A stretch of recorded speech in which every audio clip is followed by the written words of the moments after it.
Salut tout le monde, je vais faire vite, je porte un bonnet parce que les cheveux ça va plus. Je fais une vidéo que j'avais pas prévu de faire, comme un peu toutes mes vidéos en fait, je m'en rends compte. Il n'y a pas de script, il n'y a pas de texte, je fais ça à l'improviste, je viens de rentrer, je me suis acheté des livres.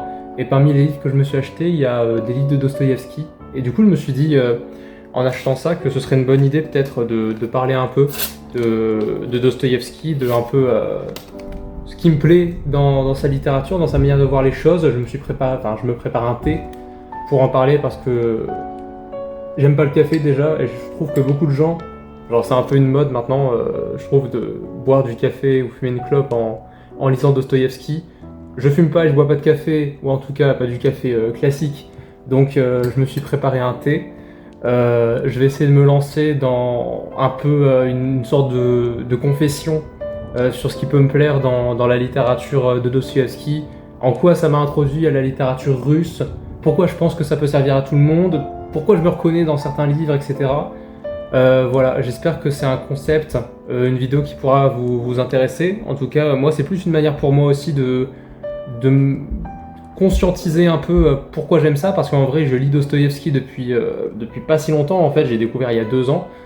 Du coup, en 2 ans, j'ai lu pas mal de bouquins quand même, parce que quand j'aime quelque chose, j'essaie de le faire à fond quand ça me plaît. Et du coup, pour le chapitrage de la vidéo, je vais compiler tous les livres de Dostoïevski que je peux avoir, expliquer un peu qui il est du haut de ce que je sais de lui. Et puis voilà.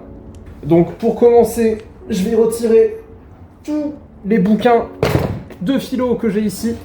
Comme je suis légèrement maniaque en termes de livres, c'est tout par ordre alphabétique que je range. Du coup là on est sur la section des P, des O et des R. Aujourd'hui la section des P et des R se fait remplacer par la section des D. Et d'ailleurs je me rends compte que je fais ça comme un sagouin et que du coup je devrais tout retrier après, mais ce n'est pas grave. Donc je pose ça là. Et concernant Dostoïevski, on va commencer avec le premier que j'ai dans ma grosse pile de 1, 2, 3, 4, 5, 6, 7, 8, 9, 10, 11, 12, 13, 14, 15, 16 livres. Le rêve d'un homme ridicule. Du coup, le rêve d'un homme ridicule, qui a cette pochette merveilleuse, c'est l'histoire classique du personnage de Dostoïevski qui est un gros loser, qui vit seul, souvent assez misanthrope, qui est pas forcément quelqu'un de bien. Les personnages que met en avant Dostoïevski, c'est rarement des gens bien, en fait. C'est souvent des monstres, c'est au pire des monstres, au meilleur juste des gars paumés qui sont un peu maladroits et qui du coup font de temps en temps quelques conneries. Genre trancher quelqu'un à la hache dans le sens de la longueur, mais ça on le verra dans Crime et Châtiment.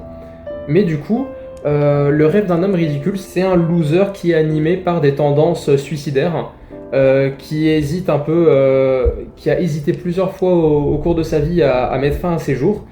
Et en fait, c'est vraiment l'esthétique des personnages de Dostoïevski qu'on retrouve là-dedans. C'est-à-dire un gars qui gagne pas forcément beaucoup de thunes, qui vit seul dans un appartement qui est même pas à lui, il le loue.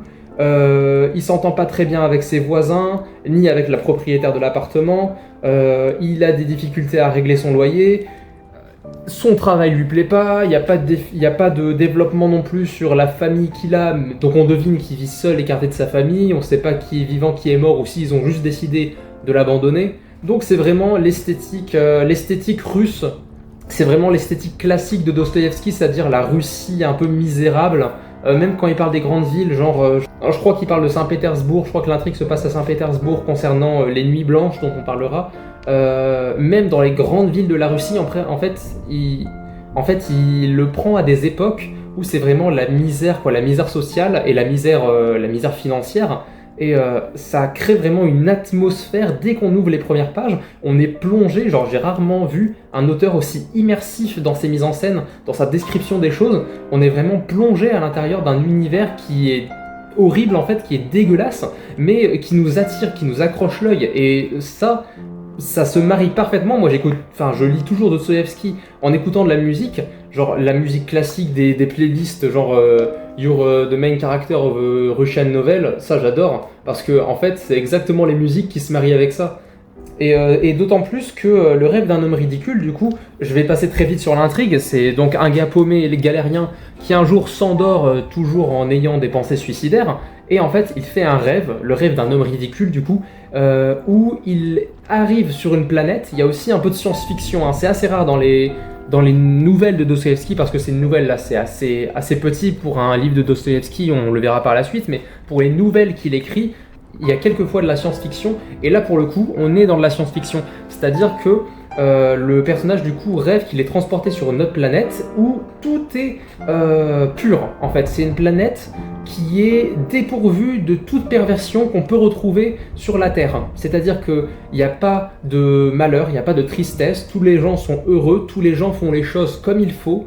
C'est vraiment un monde, une utopie, un monde idéal. Et le gars, il arrive comme ça, avec ses pensées suicidaires, tous ses vices, dans ce monde idéal. Et en fait, pour vous spoiler du coup, parce que bon, vous êtes prévenus, il y aura du spoil, il pervertit à mort sans même le rendre compte, comme un peu un virus, tu vois. Toi, t'es tranquille, tu vis ta vie, il y a un virus qui vient de pourrir l'existence. C'est un peu ça en fait. Il agit comme une sorte de virus à l'intérieur de cette planète. Et en fait, il sème le chaos, mais juste par sa propre présence en fait. Il parle avec des gens sans mauvaise volonté, sans mauvaise intention, et pourtant il fout la merde, parce que c'est un être humain. Et c'est un des messages de Dostoïevski, l'être humain, il est mauvais, genre par nature, par essence. C'est pour ça qu'il est comparable. C'est un peu l'antagoniste de Rousseau, c'est-à-dire que l'homme, il est pourri de naissance en fait. Dès qu'on est, on est voué à être quelqu'un qui va commettre des choses moralement condamnables. Tout le monde, sans exception, a déjà commis des horreurs dans sa vie dont il a honte, dont il regrette, certaines choses dont il a des remords. Et ça, c'est la caractéristique première de l'homme, du protagoniste dans les nouvelles et les romans de Dostoïevski. C'est un mec, on a tout est fait pour le détester en fait.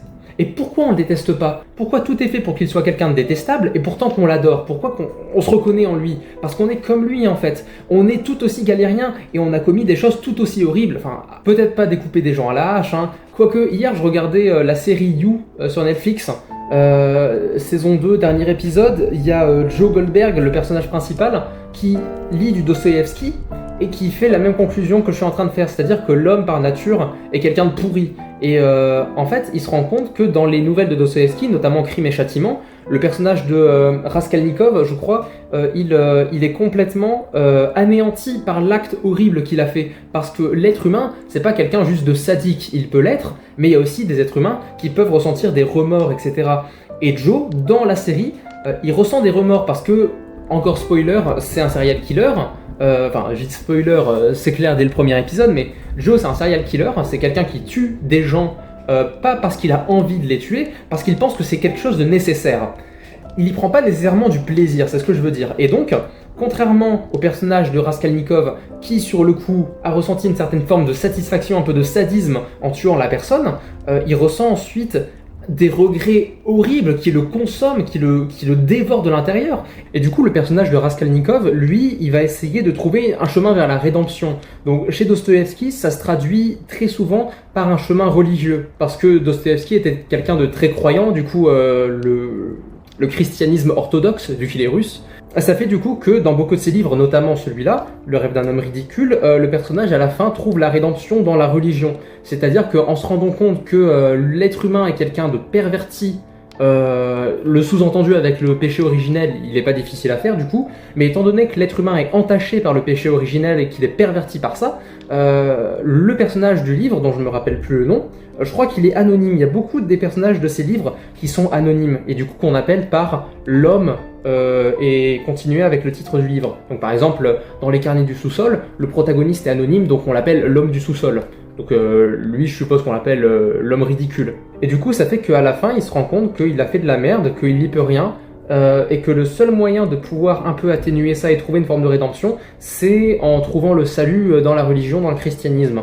Et c'est une morale qui, moi, en tant qu'athée, me touche pas nécessairement, que je trouve tout de même touchante dans le point de vue de Dostoïevski, parce que faut avoir en tête que c'est pas parce qu'il est religieux qu'il va décrédibiliser les personnes qui ne croient pas. C'est-à-dire qu'il a une facilité qui est déconcertante à se mettre à la place des athées et à trouver une forme d'empathie envers eux, une forme d'empathie qui n'est pas un point de vue en mode supérieur, mais plutôt quelque chose qui va chercher à trouver en fait les faiblesses chez les êtres humains, autant les croyants que les non-croyants. Ce qui fait que la plupart de ces personnages ne sont pas croyants, il y en a qui le deviennent par la suite, genre c'est implicitement expliqué que l'homme ridicule, lui, il va trouver son salut dans le christianisme, mais des personnages comme l'homme du sous-sol par exemple, C'est une histoire où la religion elle est absolument pas présente, mais où il est clair que, étant donné que c'est un homme qui est nihiliste, qui est sans aucune attache, il a encore moins d'attache religieuse en fait. Et donc ce point de vue de l'homme misérable,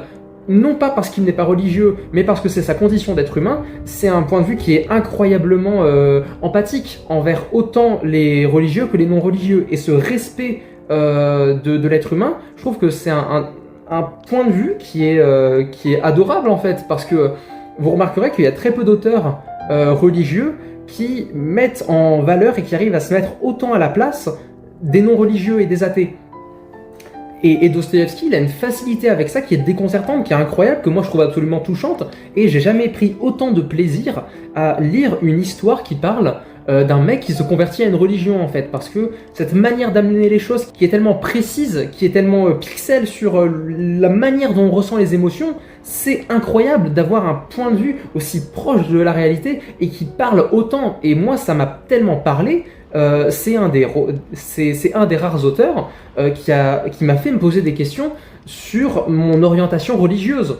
Au final, je suis resté sur mes appuis, mais cela dit, il m'a fait me poser la question quand même. Et pour quelqu'un qui n'a jamais été élevé dans un cercle religieux, nécessairement la question se pose pas en fait. Mais là, la question s'est posée de manière presque obligatoire, je dirais. Je ne pouvais pas, après avoir lu ça, ne pas me poser des questions sur est-ce que je crois ou pas, est-ce qu'il y a une intelligence supérieure et tout ce que ça implique. Donc Le rêve d'un homme ridicule, c'est pas une nouvelle que j'ai surkiffée au début, parce qu'en fait je la trouvais assez genre moralisatrice au niveau de...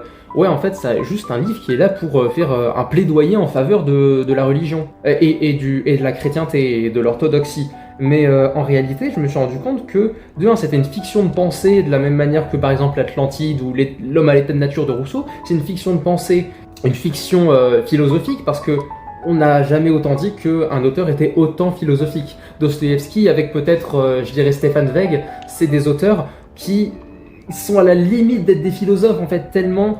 Ils n'ont pas de théorie particulière. Dostoïevski n'a jamais écrit de livre de philosophie ni d'essai philosophique.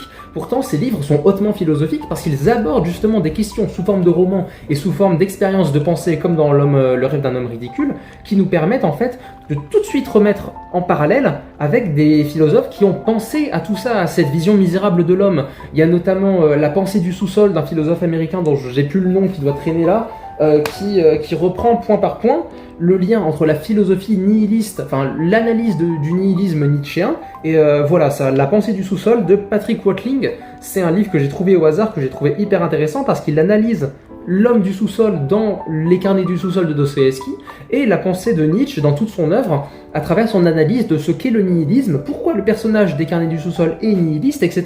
Et c'est des analyses philosophiques sur des romans russes qui sont passionnantes en fait, parce que il y a un écrivain, je retrouverai son nom, je le mettrai à l'écran, qui a dit une phrase, si je me rappelle bien, comme quoi l'âme russe est une âme sombre, est une âme troublée, est une âme qui traîne dans les méandres un peu du monde, qui traîne dans les égouts de l'humanité. Et cette noirceur de l'âme russe, cette noirceur de l'écriture et de la littérature classique russe, elle est tellement bien représentée à travers Dostoïevski. Mais je pourrais citer genre Sergueï Essessine, Nikolai Gogol, Tolstoï évidemment, et la pièce de théâtre Le Suicidé, qui est un peu plus récent, mais qui reprend point par point ce qui caractérise la littérature russe. C'est une littérature qui est particulièrement cynique quand elle se veut humoristique, et particulièrement nihiliste quand elle se veut parler de l'être humain. Et ce point de vue, il est tellement sombre, il est tellement sinueux et sibyllin que ça en devient hypnotisant.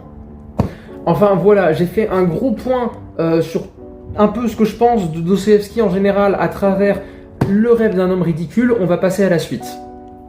Volontairement, les livres que je n'ai pas lus de Dostoïevski qui me restent à lire, je vais juste vous les montrer parce que j'aime bien.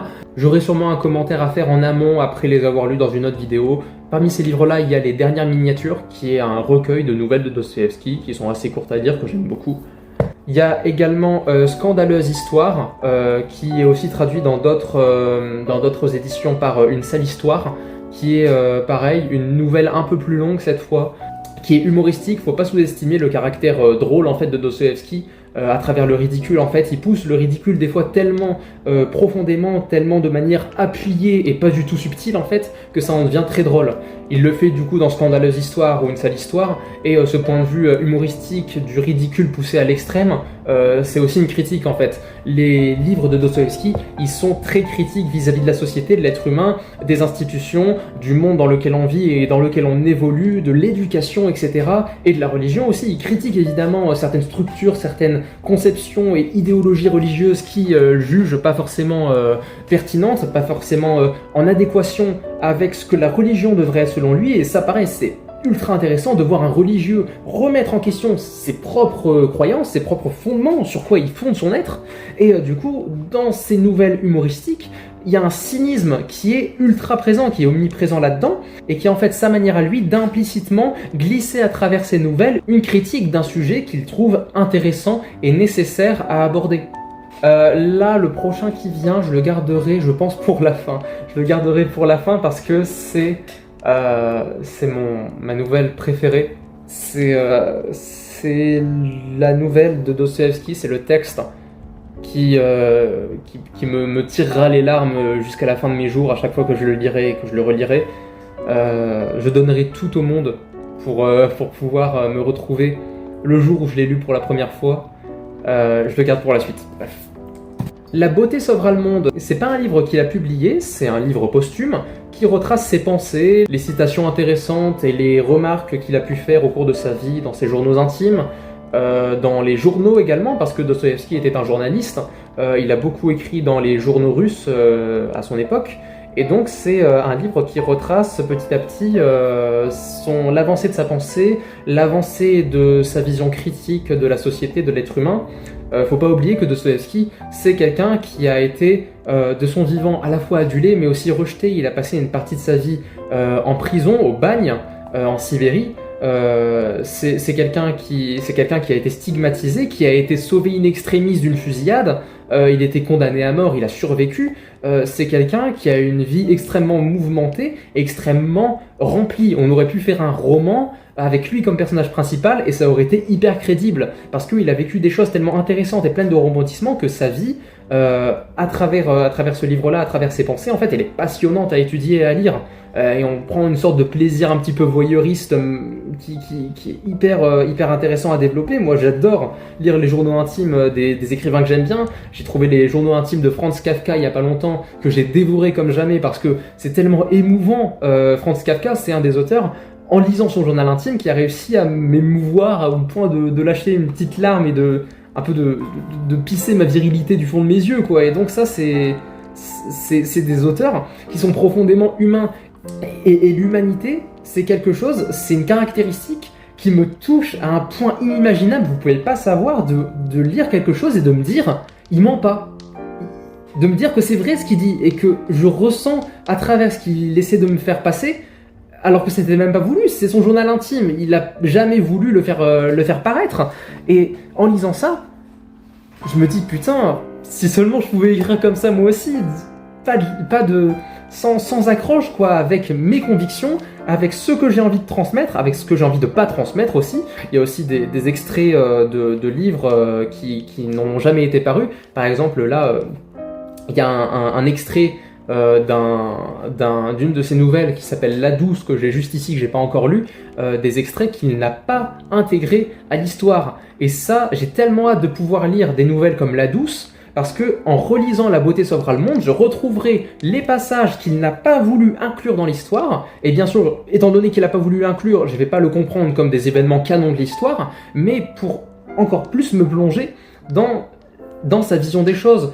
Pourquoi il n'a pas voulu le mettre dans ce livre, et c'est juste passionnant en fait. Enfin, c'est un terrier de lapin dans lequel je me suis plongé tête baissée, dans lequel je suis toujours pas ressorti, je suis bien bloqué dedans et en même temps je m'y plais bien, et je surkiffe en fait cet univers, en fait tout ce lore autour de Dostoïevski, autour de la littérature russe, ses correspondances avec les autres écrivains, avec sa famille, tout ce qu'il a fait au cours de sa vie, le travail de recherche aussi qu'il a dû accomplir pour écrire certaines de ses nouvelles, certains de ses romans, ses habitudes d'écriture, ses parchemins. Il y a juste à regarder les parchemins sur sur lesquels il a écrit par exemple les frères Karamazov, mais c'est incroyable à observer, à voir à quel point son inspiration, elle était complexe, elle était recherchée, elle était tellement précise, il avait une idée parfaitement détaillée de ce qu'il voulait écrire. Et cette vision parfaitement détaillée, elle se retrouve dans les descriptions immenses qu'il fait dans la plupart de ses romans et de ses nouvelles. Et ces descriptions, par exemple, je crois que dans Les Nuits Bleues... Je crois que dans le dernier roman dont je vais parler, il fait une description de 3 pages sur la lumière d'un lampadaire. Et cette description de 3 pages que j'ai lue, alors c'est peut-être dans un autre livre, hein, ça fait un moment que j'ai pas relu celui-là, mais je sais qu'il fait des descriptions très longues. Par exemple, je crois que c'était Marcel Proust dans À la recherche du temps perdu, qui écrit une dizaine de pages sur un morceau de chiffon accroché au-dessus d'une porte. Cette description de ce morceau de chiffon accroché au-dessus d'une porte qui fait 10 pages, c'est à la fois très chiant, parce que c'est un morceau de chiffon, on n'en a rien à faire, mais c'est aussi extrêmement impressionnant de voir comment on peut parler pendant 10 pages sans s'arrêter d'un morceau de chiffon accroché au-dessus d'un mur. Parce que je vous mets au défi de faire ça, ou de décrire pendant juste 3 pages la façon dont la lumière d'un lampadaire se réverbère sur la neige, la manière dont elle est éclairée, rappeler de quelle manière elle a été éclairée avec la personne qui a allumé le feu dessus, les émotions que ça lui rappelle, tous les souvenirs que lui, ça remémore en lui, c'est d'une précision, d'un niveau de détail qui est juste incroyable, aberrant. Et moi, quand je lis ces descriptions, des fois je m'ennuie un peu parce que c'est vrai que des descriptions à rallonge comme ça a tendance à décrocher un peu de l'histoire qui, elle, nous intéresse. Mais en même temps, c'est un exercice de style qui est tellement complexe, qui est tellement difficile à exercer et qui pourtant est fait avec, je dis le mot perfection beaucoup de fois, mais est fait avec une forme de perfection réellement parce que je ne vois pas comment on pourrait écrire ce passage de manière plus juste. C'est juste impressionnant et c'est un des sentiments que je ressens très souvent en lisant Dostoïevski, un sentiment d'être impressionné par son écriture, par sa littérature, et c'est ça que j'adore aussi. Bref, passons, on arrive à un gros morceau. Alors ce livre, c'est L'Idiot, pareil, paru chez les éditions Babel. C'est une édition que j'adore encore plus sur cette version-là, parce que c'est un roman qui est tellement large qu'il a été fait en 2 éditions. Il y a 4 livres différents. Là, il y a les 2 premiers, et ici, il y a les deux autres. Et en fait, quand on les assemble, paf, magie, on retrouve Le Désespéré de Gustave Courbet, si je me trompe pas. Ça, j'adore, tu vois. Et du coup, L'Idiot de Dostoïevski, c'est un livre que j'attends avec énormément d'impatience de lire parce que j'ai pas forcément le temps dans ma vie de tous les jours de lire des pavés qui font la taille de mon bras, quoi. Mais voilà, j'attends avec impatience de lire L'Idiot. Apparemment, c'est un de ses classiques. En même temps, on peut dire de tous ces livres qu'ils sont des classiques. Donc voilà, ça, je le mets de côté. Un cœur faible, pareil, toujours chez Babel. Ça, c'est un livre que j'ai lu il y a 3 jours, c'est ça? Il y a 3 jours, j'étais chez moi, je m'ennuyais. J'avais des choses à faire, mais j'avais pas envie de les faire. Du coup, je mets mes baskets. Chouette, c'est sympa, tu verras. Et je m'en vais à l'église. En plus, en écoutant de la musique classique, je trouve que c'est l'immersion ultime, en fait. Genre, un livre de littérature russe ultra sombre dans une cathédrale gothique, en écoutant de la musique classique. Souvent, moi, j'adore écouter du Moussorgsky, c'est un auteur-compositeur russe de l'époque romantique, si je me trompe pas, qui est, j'adore les tableaux d'une exposition, la nuit sur le Mont Chauve. J'ai passé 2 heures, je crois, à lire ce livre dans cette église, cathédrale plutôt, et j'étais absorbé. Il n'y a pas un moment, en fait, j'ai fait un tour de la cathédrale, je me suis assis sur une chaise, et il n'y a pas un moment où j'ai relevé les yeux pour voir ce qui se passait. Genre, j'ai enlevé mes lunettes parce que je vois mieux sans mes lunettes de près, et du coup, j'ai lu ce livre, et il n'y a pas un moment où j'ai bu, où j'ai levé les yeux pour regarder ce qui se passait autour de moi, où j'ai admiré l'architecture, parce que, en fait, je ressentais l'aura de la cathédrale autour de moi, avec la musique dans mes oreilles de Moussorgsky, plus ce chef-d'œuvre, en fait, je l'ai surkiffé ce livre, cette nouvelle. C'était vraiment les conditions optimales, et je pense que si j'ai la possibilité encore une fois de refaire ça avec une nouvelle que j'ai pas encore lue, je le ferai avec grand plaisir. Du coup, Un cœur faible, pareil, encore une histoire d'un loser qui lui a la chance d'avoir un ami, un meilleur pote. D'ailleurs, je trouve leur relation amicale, c'est le truc qui m'a le plus touché dans ce livre-là. C'est l'histoire d'un gars qui tombe amoureux d'une fille, qui décide, qui annonce à son meilleur pote qu'il a l'intention de se marier avec elle, Et en fait, au fur et à mesure de l'histoire, la relation qu'il va entretenir avec la femme qu'il aime va petit à petit le détruire. En fait, c'est un gars qui est ultra complexé par son apparence physique et, comme le titre du livre l'indique, a une capacité émotionnelle, comme dirait Hermione, d'un enfant de 8 ans. Et donc, le cœur du personnage principal, qui s'appelle Vassia, son cœur est tellement faible et il ressent des émotions tellement fortes qu'il va se détruire à travers ses émotions. Et son ami, dont j'ai oublié le nom, parce que évidemment, en fait, il y a un truc à retenir dans la littérature russe, c'est que les personnages, ils ont plusieurs noms. Genre, dans Le Suicidé, je vais aller le chercher, attendez.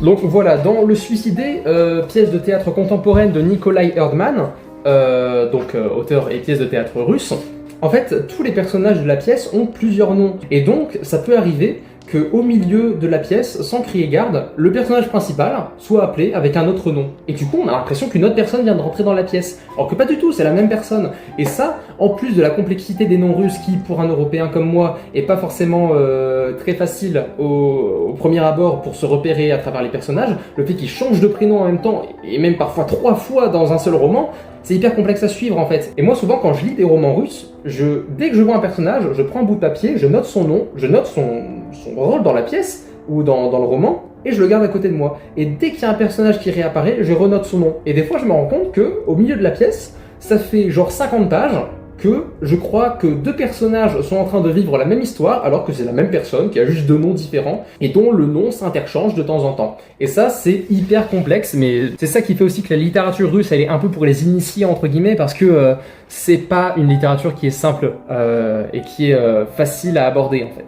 C'est pas une littérature qui est très accessible, ni parfois très digeste. Le peu de personnes à qui j'ai conseillé de lire Dostoïevski m'ont dit que, en fait, ils se perdaient au bout de 2 pages, que les descriptions étaient interminables, que les personnages avaient des noms imprononçables, et que, au fond, il faut attendre 200 pages pour avoir la première action du roman. Ils ont pas tort. C'est pas non plus ce qui me plaît dans ce genre de livre. En fait, comme il l'explique justement, c'est mon petit argument que j'aime bien, dans La beauté sauvera le monde, on trouve de la beauté dans l'horreur. Et le sentiment d'horreur et d'effroi qu'on peut ressentir en lisant Dostoïevski, en se disant mon Dieu, mais qu'est-ce que c'est que ce parchemin interminable, en fait, j'essaie d'arriver à y trouver de la beauté, et en vrai, c'est pas très compliqué quand on est intéressé par le sujet, mais bon, je peux comprendre que ce soit pas quelque chose qui soit très intéressant au premier abord. Du coup, on laisse de côté ça. On arrive à son livre, enfin à ces 2 livres, pareil comme l'idiot, je l'ai acheté en gros format, du coup j'ai 2 livres, volume 1, volume 2, c'est les frères Karamazov, c'est je dirais son second roman le plus célèbre. Le premier, je pense que ça doit être Crime et Châtiment en termes de vente, mais les frères Karamazov, je prends pas trop de risques en disant je pense que ça doit être celui qui le précède. Et donc les frères Karamazov, dont j'ai lu le volume 1 mais pas encore le volume 2 parce que encore une fois j'ai pas un emploi du temps illimité, les frères Karamazov, c'est tellement long et c'est tellement intéressant, mais en même temps c'est tellement ambivalent en fait. On se retrouve dans des situations où il ne se passe rien, où c'est le calme plat, on a juste des descriptions qui s'enchaînent, et là d'un coup, quelqu'un tue quelqu'un. En gros, on sent qu'il y a un travail de recherche monstre et que chaque détail est pensé. Et moi je l'ai lu récemment, les frères Karamazov. J'ai lu après avoir lu, je pense, 5-6 livres de Dostoïevski avant. Ce qui fait que je m'étais déjà initié à son style d'écriture, qui est quand même pas très simple d'abord. Et en fait, les frères Karamazov, ça m'a au début un peu saoulé en fait, parce que c'est du Dostoïevski classique forcément, mais je me retrouve moins dans les frères Karamazov en fait. C'est quelque chose qui est très intéressant d'un point de vue philosophique parce que ça aborde la question de la religion orthodoxe, du rapport à la religion. Il y a des passages qui sont magnifiques, genre le passage du Tsaré Zosima, si je me souviens bien de son nom, qui est une figure religieuse hyper importante, qui lui, pour le coup, a des paroles qui sont pleines de bon sens, en fait, et qui pour un homme d'église, sont juste magnifiques. Je me rappelle même que je crois que c'est Ludwig Wittgenstein, philosophe autrichien, qui ne s'est jamais revendiqué d'une religion en particulier, mais qui avait appris par cœur tous les passages du Tsaré Zosima, parce qu'il trouvait que sa vision de la religion et son point de vue sur le monde était tellement juste, était tellement magnifique, que on était obligé de l'apprendre par cœur, parce que c'est des choses qui sont vraies. Et les choses vraies, quand on les trouve, c'est important de les avoir avec nous, parce que à notre époque, mais je suppose aussi à son époque à lui, il y avait tellement de choses qui sont des non-sens complets. On rappelle que Wittgenstein, c'est un philosophe qui est ultra influencé par l'empirisme logique et donc qui était ultra à cheval sur tout ce qui est raisonnement logique, la raison et rien d'autre. En fait, le fait que lui il retienne des paroles religieuses tirées d'un roman écrit par un religieux, je trouve ça hyper touchant d'abord. Et sa vie en général, je la trouve hyper touchante aussi, à Wittgenstein. Mais Dostoïevski, son point de vue... Oh, excusez-moi, je viens de retomber sur mon petit marque-page. Mon petit marque-page Dostoïevski que j'avais imprimé moi-même. il est trop beau, regardez. Genre, j'avais imprimé ce marque-page-là il y a... quand j'avais commencé. Quand j'avais commencé à lire Dostoïevski, je le trouvais trop beau, je trouvais cette illustration magnifique. Et du coup, j'ai eu envie de le mettre dans le livre que je pensais aimer le plus chez lui. Et au premier abord, le premier livre que j'ai acheté de lui, c'est Les Frères Karamazov. Enfin, on me l'a offert. Et du coup, j'ai imprimé ça pour le mettre dedans. Je me suis dit, quand je le lirai, je le mettrai à l'intérieur. Et voilà qui est chose faite, ça me remémore des souvenirs, tout ça. Mais ouais, Les Frères Karamazov, ça m'a pas nécessairement plu plus que ça. Même si, d'un point de vue philosophique, j'ai déjà cité en dissert, c'est assez intéressant. Mais voilà, peut-être que le tome 2 sera plus intéressant, j'espère. Apparemment, en fait, un truc qui me plaît aussi chez lui, c'est que au début de ses romans, il parle directement au lecteur. Et ça, c'est un truc qui, de 1, brise le 4e mur, parce que en brisant le 4e mur, en me parlant directement à moi, il m'introduit de 1 à son histoire. Et si je me souviens bien, dans Les Frères Karamazov, il écrit au tout début que en fait, le volume 1, c'est un peu la genèse des personnages. Et moi, je trouve ça intéressant, donc forcément que je vais le lire. Mais il dit que si on veut passer le volume 1 et qu'on veut tout de suite aller au volume 2 pour directement rentrer dans l'intrigue, mais sans nécessairement comprendre l'origine de cette intrigue, on pouvait le faire et en réalité, ça devrait pas nous poser trop de soucis. Donc, peut-être que le tome 2 est beaucoup plus riche en intrigue, en développement, en caractérisation de personnages, etc. et en action. J'espère, quand je le lirai. Pareil, j'en ferai sûrement un update. Voilà, bon, ça fait déjà pas mal de bouquins, tout ça. Je vais le mettre de côté. Je crois qu'il me reste à peu près la même quantité sur le côté de mon bureau. Donc on va voir ça tout de suite. Du coup, Les Carnets du sous-sol, un de mes livres préférés de Dostoïevski. En même temps, j'ai l'impression de dire ça à chaque livre. Mais celui-là, il a un tel potentiel en termes... moi, il m'a fait ressentir tellement d'émotions. Et en même temps, d'un point de vue philosophique, il est passionnant. D'où le livre de philo que je vous ai montré juste avant. Les Carnets du sous-sol, je compte y consacrer une vidéo dans le futur. J'ai essayé de l'écrire, mais comme j'écris comme un cochon et qu'il n'y a aucune structure dans mes textes, je l'ai laissé à l'abandon, il faudrait que je la reprenne. Mais Les Carnets du sous-sol, comme je l'ai expliqué, ça aborde le nihilisme suprême et en fait la bêtise et l'absurdité de l'homme. C'est l'histoire d'un mec qui vit comme un rat, vraiment un rat, hein. Genre, personnellement, quand j'imagine des personnages, des fois je les associe à des animaux. Lui, je l'associe à un rat, parce qu'il vit dans un sous-sol, isolé de tout le monde, en rejet total de la société et de toutes les valeurs. Il y a un point incroyablement intéressant à développer avec la philosophie de Nietzsche et le rejet des valeurs qui mènent au nihilisme. Ça, je l'aborderai dans ma vidéo, si je la fais un jour. Mais du coup, Les Carnets du sous-sol, c'est une plongée dans la psychologie tourmentée. Et on dirait que le gars, il est maudit, en fait. Rien ne lui sourit dans la vie, et en même temps... il fait rien pour, et il a énormément de difficultés avec les relations sociales, encore plus avec les relations amoureuses. Sa conception et son rapport avec les femmes, il est très malsain, et en même temps hyper triste, quoi. Et on sent en fait que l'empathie que ressent Dostoïevski envers ces vraies personnes, parce que les personnes qu'il y a dans ses romans, on se doute que c'est des personnes qu'il a imaginées, mais aussi qu'il a dû croiser, il s'est inspiré de vrais gens pour ça. Et l'homme du sous-sol, il fait vraiment de la peine, quoi. Genre on a envie de le prendre dans nos bras, et en même temps... Non, il n'y a rien qui est fait pour l'aimer, et pourtant, il est comme nous. Et on ressent tellement d'empathie pour ces gens-là. Et on ressent tellement d'empathie pour ces gens-là, parce qu'on en fait partie, en moindre mesure, évidemment. Mais du coup, l'homme du sous-sol...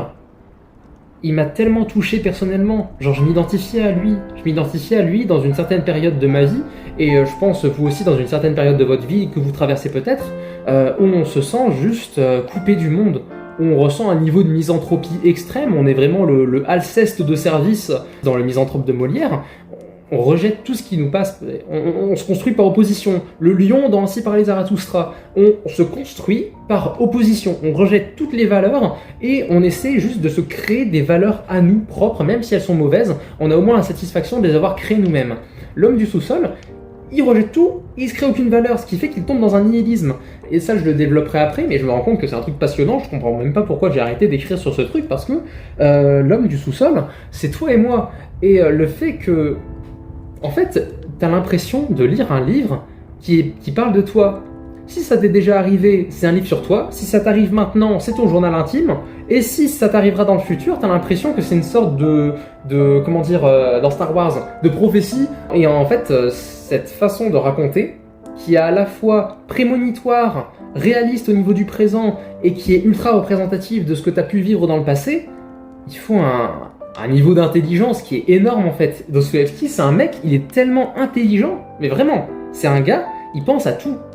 Et même quand tu as l'impression que des détails n'ont aucune importance, tu te rends compte que chaque symbole, j'allais dire chaque symbole a une symbolique, mais c'est vrai, en fait chaque chose qui est censée avoir une symbolique précise, tu la retrouves en fait, elle est là. Il n'y a pas un seul détail, je crois, dans toutes les descriptions qu'il peut faire, où ça n'a pas un sens au minimum juste poétique, du beau pour faire du beau, et ça fait jamais de mal, philosophique, spirituel, émotionnel, juste quelque chose qui est censé déclencher un truc chez toi, et ça fonctionne à chaque fois.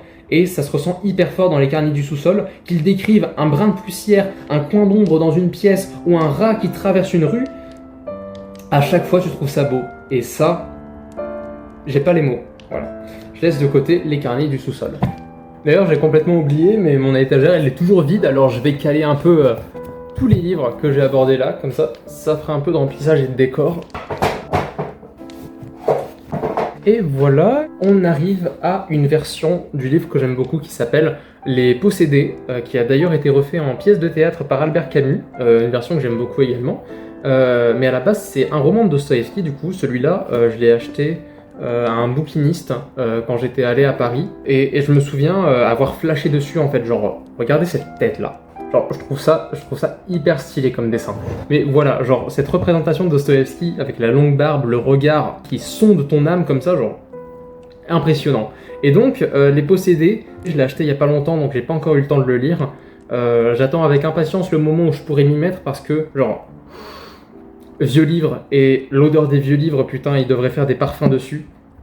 Mais du coup, ouais, Dostoïevski, Les Possédés, et j'ai rien à dire dessus, vraiment, je sais pas de quoi ça parle, juste, la couverture était trop belle, et je l'ai déjà vu passer dans un livre, c'était dans quoi déjà que je l'avais vu passer? Bah dans le mythe de Sisyphe. Dans le mythe de Sisyphe, si je me trompe pas, c'est Albert Camus qui parle des possédés de Dostoïevski. Je vais le retrouver tout de suite. Juste là, dans le mythe de Sisyphe, à un moment, il fait un passage sur Dostoïevski. Voilà, la création absurde. Il parle de Kirillov. Kirillov, qui n'est pas un mélange entre la vache Kiri et le verbe aimer en anglais. Là, il parle du journal d'un écrivain. Ah, voilà. Kirillov, personnage dépossédé, je suis pas fou. Partisan lui aussi du suicide logique, l'ingénieur Kirillov déclare quelque part qu'il veut sauter la vie parce que c'est son idée et rien de plus. Ça, je me souviens, j'avais annoté à mort ce passage parce que, juste en lisant Albert Camus, en fait, étant donné qu'il l'a adapté en pièce de théâtre, il a parfaitement compris la psychologie du personnage principal, Kirillov. Et du coup, moi j'adore les livres qui parlent de suicide. C'est mon avis, je trouve ça passionnant. Les réflexions qui portent sur la fin de vie et le fait de sauter la vie. Je trouve ça à étudier quelque chose de passionnant. Et c'est pas du tout quelque chose de négatif, hein, parce que je pense que, un peu comme pour tout, plus on est informé sur le sujet, plus on a un regard objectif sur la chose. Et donc, vous en faites pas pour moi, c'est tout ce que je veux dire pour ça. Donc, on rajoute Les Possédés au lot, et on arrive sur son plus grand succès, le top 1 au niveau des ventes, Crime et Châtiment. Ça, c'est une édition que je n'ai pas achetée, du coup, c'était à ma mère quand elle faisait ses études de littérature. Et donc, Crime et Châtiment, pareil, je l'ai commencé, je l'ai laissé à l'abandon il y a quelques temps. Je ne m'y suis pas remis parce que, je sais pas, le personnage de Raskolnikov, il est très intéressant d'un point de vue psychologique. Je serais incroyablement intéressé de lire des analyses psychologiques des personnages de Dostoïevski au-delà des analyses philosophiques, parce que même si Nietzsche, je crois que j'avais lu qu'il se considérait un peu comme un psychologue, je crois qu'il avait dit, ce que je trouve extrêmement prétentieux, mais c'est Nietzsche, qu'il se considérait comme le premier psychologue de l'histoire et qu'il n'y avait pas eu de psychologie avant lui. En réalité, on peut trouver une méthode psychologique chez Nietzsche, mais concernant les entre guillemets vrais psychologues, c'est-à-dire les personnes qui sont considérées comme des psychologues et pas juste ceux qui se prétendent psychologues, ça serait incroyable de pouvoir lire une analyse. Il faudrait que je fasse mes recherches sur Crime et Châtiment notamment. Parce que le personnage de Raskolnikov, c'est toi et moi, encore une fois, et c'est toi et moi au pire. Le pire de ce qu'on peut produire, ce serait Raskolnikov. C'est un livre qui est intéressant, dans lequel on se retrouve le plus. Je pense que c'est un des livres de Dostoïevski dans lequel on peut le plus se reconnaître, parce qu'on est tous capables de ça en fait. On est tous capables de cruauté. La cruauté, pour remettre en contexte, c'est ressentir du plaisir à la souffrance de quelqu'un, à causer sa souffrance. C'est ce que fait Raskolnikov quand il tranche en deux dans le sens de la longueur une femme, si je me souviens bien. Je suis pas encore arrivé à ce passage-là de l'histoire, juste j'ai lu des résumés et je sais que ça se passe. Et donc, à ce moment-là, le personnage ressent du plaisir à tuer cette personne de manière extrêmement cruelle et pas nécessaire du coup. Il n'était pas obligé de le trancher comme ça. Il pouvait juste faire un truc net et précis et ça allait. Non, lui, il a décidé de faire sur la longueur quelque chose de très lent, de prémédité, de précis. Il voulait le faire parce qu'il a ressenti du plaisir à ce moment-là. Et ce sadisme, on l'a tous en nous en fait. On est tous potentiellement des sadiques. Même si on le fait pas ressortir dans la vie de tous les jours, et heureusement, on a tous ce potentiel-là. On a tous le potentiel d'être monstrueux, c'est la conclusion qu'en ressort Dostoïevski. Même si on a tous également le potentiel de devenir meilleur, c'est ce qui s'appelle la perfectibilité, c'est-à-dire être capable à la fois du pire et du meilleur, du bien et du mal. On est tous comme ça. Et ce côté un peu voyeuriste, il se retrouve dans Dostoïevski et dans Crime et Châtiment. C'est ce que c'est comme l'appelle Freud, regarder par le trou de la serrure, le plaisir de se dire ouf, au moins je suis pas comme ça. C'est ce que lui appelle en allemand la Schadenfreude, c'est-à-dire littéralement la joie mauvaise, c'est-à-dire le plaisir qu'on ressent au malheur de l'autre. C'est le plaisir qu'on ressent en regardant des gens se casser la gueule sur internet par exemple, en se foutant d'eux, c'est ce qu'on ressent, de la joie mauvaise en fait. On devrait compatir pour eux et pourtant on se fout d'eux. Et c'est un peu ce qu'on ressent en lisant Crime et Châtiment, c'est-à-dire qu'on regarde le personnage et qu'on se dit ouf, moi je tue pas des gens avec une hache par exemple. Alors que non. C'est pas la réflexion qu'on devrait avoir en lisant ça. On devrait se dire, je le fais pas peut-être, mais je pourrais le faire. Dans des conditions comme lui il a été, je pourrais le faire. Ça se rapproche du déterminisme de Spinoza. Et donc, Crime et Châtiment, mais la littérature de Dostoïevski en général, c'est une littérature qui a pour but de nous faire réaliser à quel point on est humain. Et l'humain, par définition, est quelqu'un d'imparfait. C'est ce qui le différencie de Dieu, selon Dostoïevski. Et donc, c'est un roman que je reprendrai avec grand plaisir parce que je viens de me rendre compte là en parlant qu'il aborde vraiment des thématiques qui, si je m'étais pas gobé si Dostoïevski avant, qui ne m'auraient pas lassé en fait. Donc je le reprendrai peut-être après une petite pause. Et ben c'est quasiment complet, il nous reste 2 livres. Il nous reste le livre qui va suivre et le petit cachet que je garde pour la fin. Le livre qui suit, c'est le récit de la Maison des Morts. C'est pas ses écrits à lui, ses écrits de prison, on les retrouve dans ses textes parus de manière posthume, mais le récit de la Maison des Morts, c'est une fiction largement autobiographique en fait, qui raconte l'histoire d'un mec qui est condamné au bagne, à la prison, et en gros c'est un peu ce qu'il va raconter dans ce roman, son quotidien, ses émotions, ce qu'il a fait pour en arriver là, etc. Et du coup le récit de la Maison des Morts, c'est un peu une condamnation de tout ce qui allait pas dans le système judiciaire russe à cette période-là. C'est-à-dire les condamnations à la va-vite, les jugements bâclés, la corruption des élus, etc. Tout ce qui allait pas dans le système judiciaire à cette période et dont Dostoïevski a été victime, hein, je le rappelle, il a été condamné à la prison, il a fait plusieurs années de prison pour avoir, je crois qu'il avait écrit quelque chose d'anti-gouvernement dans le journal dans lequel il écrivait. Et donc il a été condamné pour ça. C'est un peu un réquisitoire qu'il écrit dans le récit de la Maison des Morts contre le gouvernement russe de cette période. Je n'ai lu que des extraits du récit de la Maison des Morts parce que, encore une fois, j'ai pas eu le temps. de m'y pencher sérieusement. Je le ferai dans le futur, mais voilà, encore une fois, c'est un livre que je pense être très intéressant de son point de vue critique sur la politique. Dostoïevski écrit pas nécessairement beaucoup sur la politique, c'est un des seuls textes engagés politiquement parlant qu'il aborde, et c'est une des raisons pour lesquelles j'ai hâte de le lire. Et on complète ainsi la bibliothèque, et ça passe crème. Donc, le dernier livre, je ne vais pas tergiverser plus que ça, il s'agit des Nuits Blanches. Je ne sais pas par où commencer. Les Nuits Blanches, c'est, je crois, le 3e livre de Dostoïevski que j'ai lu en entier. Et comment dire ? C'est l'histoire d'un personnage qui n'a pas de nom. Il n'y a pas vraiment de manière de le désigner. Du coup, on l'appelle juste l'homme. Et ce personnage, c'est l'archétype, pareil, du héros dostoïevskien. C'est-à-dire un mec paumé, sans thune, sans entourage, relativement misanthrope, dans la mesure où il rejette les autres. Pas forcément qu'il les déteste, mais juste qu'il les rejette. Et donc quelqu'un d'isolé du monde et quelqu'un d'attentif. Je me suis énormément, à un point incroyable, reconnu dans ce personnage-là parce que c'est l'histoire d'un mec qui vit une histoire d'amour non réciproque et qui, en gros, est tellement vrai, tellement attentif aux détails. Il y a une fixette qui est mise sur à quel point le personnage est attentif aux autres. Il y a une fixette qui est faite sur sa manière de regarder les autres, d'être attentif au paysage. Ça se passe à Saint-Pétersbourg et c'est une description à travers ses yeux à lui de ce à quoi ressemblait la ville de Saint-Pétersbourg à cette période, donc année 1800.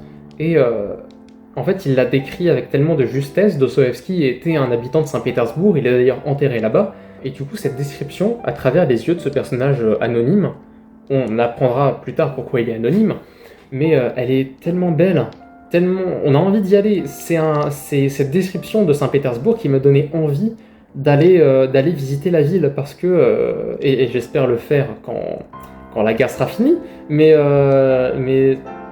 voilà, c'est tellement beau, c'est de la poésie en roman, c'est de la poésie en prose qu'il fait à ce niveau-là. Et la poésie de Dostoïevski, elle est tellement pure. C'est quelque chose d'extrêmement pur et en même temps d'extrêmement sombre. C'est-à-dire que la misère de la ville de Saint-Pétersbourg au XIXe siècle, couplée à la beauté avec laquelle le personnage du roman la regarde, ce parallélisme manichéen, ça m'a subjugué. Mais du coup, concernant les Nuits Blanches, le personnage du livre, qui est anonyme, se balade un soir seul, évidemment, et il croise la route d'une jeune fille qui se fait harceler clairement par un homme, et donc il la sauve entre guillemets, c'est-à-dire que juste il l'emmène un peu plus loin, il se rend compte qu'elle est très triste, qu'elle est en train de pleurer, et donc ça s'appelle les Nuits Blanches parce que dans une période de 4 nuits, ils vont à chaque fois se rejoindre. Ils vont passer des nuits blanches ensemble. Ils vont se rejoindre sur le banc sur lequel ils se sont assis la première fois qu'ils se sont vus. Et chaque nuit, ils vont avoir des discussions sur tout, n'importe quoi. Et petit à petit, le personnage, qui jusque-là n'avait aimé personne, il va réussir à ressentir des émotions, de l'affection et de l'amour pour cette jeune fille. Et malheureusement, pour lui, la jeune fille n'est pas sûre de ses émotions et lui confie en plus qu'il y a quelques années, elle devait se marier avec un homme qui lui avait promis de l'épouser et qui est censé arriver dans quelques jours, mais elle n'est pas sûre qu'il sera là, et du coup elle ne sait pas trop quoi ressentir par rapport à lui, par rapport au personnage, etc. En plus, elle se confie sur son quotidien extrêmement complexe, le fait qu'elle vive avec sa grand-mère qui est extrêmement protectrice, elle vient jusqu'à l'accrocher à elle-même parce que sa grand-mère est aveugle, elle vient jusqu'à utiliser des épingles pour attacher les vêtements de Narstenska à sa robe à elle, pour dire à quel point elle est protectrice, et du coup c'est pour ça qu'elle se voit tous les soirs. Pendant que la grand-mère de Narstenska dort, elle sort pour aller parler au protagoniste. Protagoniste qui n'a pas de nom, car tout le long du livre, en fait, et c'est un des détails déchirants, à aucun moment elle ne lui a demandé son prénom, à aucun moment elle n'a su comment il s'appelait. ce qui laisse déjà présager un peu l'intérêt qu'elle lui porte en fait, qui est inexistant. En fait, elle le voit, je vois un peu ça comme un jeu, je vois un peu ça comme une sorte de jeu qu'elle se fait elle, et encore je suis pas au point sur la psychologie des femmes comme tous les hommes, mais du coup j'ai des doutes sur les réelles intentions de Narstenska. Cela dit, pour revenir au personnage, tous les jours, il angoisse, il prévoit, il visualise tous les jours la nuit qu'il va passer sur ce banc avec cette jeune fille. Et donc, le troisième soir, si je me rappelle bien, le personnage déclare sa flamme à Narstenska. Il lui dit tout ce qu'il ressent, tout ce qu'il a ressenti la première fois qu'ils se sont vus, et sa déclaration d'amour est tellement... Encore une fois, c'est du Dostoïevski, donc c'est tellement poétique la façon dont il le dit. Et il lui déclare sa flamme, et la réaction de Narstenska, c'est d'abord la perplexité, elle sait pas trop, il lui demande sa main, et elle accepte. Et là, c'est magnifique. On est tellement heureux pour lui, même si on a des doutes un peu sur les intentions de Narstenska, on réalise qu'il a réussi à aimer quelqu'un et que cette personne l'aime en retour, et c'est une avancée considérable pour lui. Et le lendemain, l'homme qu'elle devait épouser et qui était censé ne jamais revenir, parce que ça faisait 3 jours qu'il était censé arriver, qui n'est pas arrivé, il est là. Il est arrivé, et il est vraiment décrit comme le jeune homme élégant, propre sur lui, ce que le personnage n'était pas, il vivait dans la misère, et surtout fortuné. Et donc, elle le quitte. Elle quitte le personnage principal et elle va vers ce mec-là. Et là, c'est là où le livre fait pleurer, quoi. C'est là où ça fait chialer dans les chaumières parce que, putain, mec, il méritait pas ça. Il méritait pas ça du tout. Et tu t'identifies forcément à ces situations parce que des déceptions amoureuses, on en a tous eu. Mais des aussi puissantes que ça, c'est rare. Et là, le gars, purée, mais il y a de quoi détruire des êtres humains avec ça. Et là, je me replonge vite fait sur la fin de ce livre, mais le mec, même après s'être fait trahir par la femme qu'il aime, il parvient toujours à lui souhaiter le bonheur, en fait. C'est une définition de l'amour qui est d'une beauté sans pareille. Encore une fois, la beauté dans les récits de Dostoïevski, elle est omniprésente, on ne peut pas la louper. On est forcément obligé, à un moment précis, d'être touché par quelque chose, parce qu'on est tous humains, et que Dostoïevski, il écrit l'humain. Donc il parle de nous, et on ne peut pas ne pas s'identifier à ça. Oh là là. Mais voilà, mais j'étais sûr que ça allait me replonger là-dedans, parce que là je suis en train de lire la dernière phrase, et purée, je m'en rappelle tellement la première fois que je l'ai lu, et la dernière fois aussi, la dernière ligne, la fin de ce livre, je vous la dirai pas, je veux que vous le lisiez, la fin des Nuits Blanches, purée. C'est des trucs qui vous détruisent, je me souviens le lire la première fois.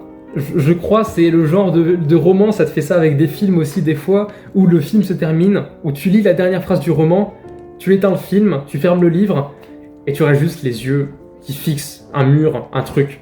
Tu restes là, et tu bouges pas. Et t'es en train de processer un peu, et tu comprends rien de ce qui vient de t'arriver. T'es tellement touché par ce qui arrive, tu remets plein de choses en question, tu te remets en question, tu vois les choses un peu différemment, tu sens qu'il y a quelque chose qui se passe en toi, et ce sentiment, tu t'en souviens toute ta vie de ça. Et le sentiment que j'ai eu en fermant Les Nuits Blanches, la première fois que je l'ai lu, je m'en souviendrai toute ma vie de ça. Mais bon, de toute façon, vous êtes déjà averti qu'il y aura du spoil, donc je peux me permettre de vous dire la fin. À la fin, le gars, je vais vous lire la dernière phrase parce que je ne pourrai jamais le dire aussi bien que ça. La dernière phrase du livre, c'est le personnage qui parle. Mon Dieu, une pleine minute de béatitude. N'est-ce pas assez pour toute une vie d'homme ? C'est-à-dire que là, il est en train de dire « J'ai vécu toute ma vie sans ressentir le bonheur. Je l'ai ressenti pendant 4 nuits et 1 matin, avec toi. Et ça, je m'en rappellerai toute ma vie et ça me suffira. Cette minute de bonheur que j'ai ressentie, elle me va pour toute ma vie. » Et qui est capable de dire ça ici ? Personne. Il n'y a que lui qui est capable d'écrire ça. Il n'y a que lui qui peut dire des choses aussi poignantes, quoi. Tu peux pas ressortir indemne de ça. Voilà. Je sais pas quoi dire de plus. Là, j'ai tout abordé. Je peux enfin le mettre là. Hop là, voilà. Donc voilà, je ne sais pas quoi dire de plus. C'était un peu mes pensées sur le moment. Vraiment, j'aurais peut-être un autre discours demain, mais j'essaie d'être le plus honnête possible pour rendre hommage à tout ce que j'aime dans la littérature de Dostoïevski. Et ça, jamais je pourrais je pourrais regretter d'avoir découvert tout ça, parce que même s'il y a certaines choses qui m'ont blessé personnellement, genre, c'est rare d'être blessé par des livres, tu vois, et là, ça m'est arrivé. Et voilà, j'ai rien d'autre à dire. Lisez ça. Lisez ce qui vous plaît d'abord. Et si ça vous plaît, dites-moi ce que vous en pensez. Dites-moi à quel passage vous a plu. Dites-moi quel livre vous pourrez me conseiller. Parce que la littérature et l'œuvre de Dostoïevski en général, elle est tellement immense. Là, j'ai pas tous ses livres, évidemment. Je crois que j'ai même pas un quart de tout ce qu'il a écrit. Et pourtant, il a écrit tellement de choses. Il reste un univers incroyable. Moi, j'ai l'impression d'avoir lu rien du tout de tout ce qu'il a écrit, en fait. Tellement il a été productif toute sa vie.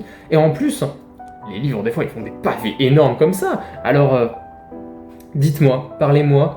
Je serais ravi d'entendre votre avis sur la question. J'espère que je vous ai pas trop ennuyé à parler tout seul comme ça.